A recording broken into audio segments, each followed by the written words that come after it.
नमस्कार सबैजनालाई फेरि पनि र आज चाहिँ मेरोमा एनिभर्सरी 10 वर्ष पुगेको एनिभर्सरीको केक अर्डर आएको थियो र मैले चाहिँ अलरेडी केकको स्पोन्सर बनाएर बेसहरू सबै लगाइसकेको थिएँ र बाहिरको कोटिङ मात्रै गर्नु थियो। त्यसमा चाहिँ मैले रेड र व्हाइटको कम्बिनेसन गरेको छु अनि रेड चाहिँ त्यस्तो आउँदैन नि त।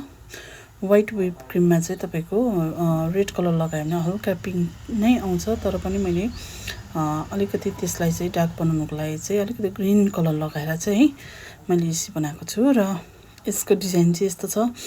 यो चाहिँ तपाईको इडेबल है, यो जुन केटाकेटीको जुन नक्सा देख्नु हुँदैछ यो चाहिँ इडेबल हो। यसलाई चाहिँ अब मैले यसरी पेस्ट गरेको छु अनि यसमा चाहिँ उहाँले भन्नुभएको थियो अर्डर गर्दाखेरि 10 वर्ष पनि लेखिदिनु भनेर, तर यो जुन मैले एडिबल नक्सा लगाएको छु नि एकदमै क्युट छ है। यो चाहिँ मैले अस्ति लिएर आएको थिएँ र मैले यस्तो एनिभर्सरी केक त हतपत आउँदैन नि त, अनि अर्डर आउँदाखेरि चाहिँ मैले यही लगाइदिन्छु भनेर सोचेँ होइन।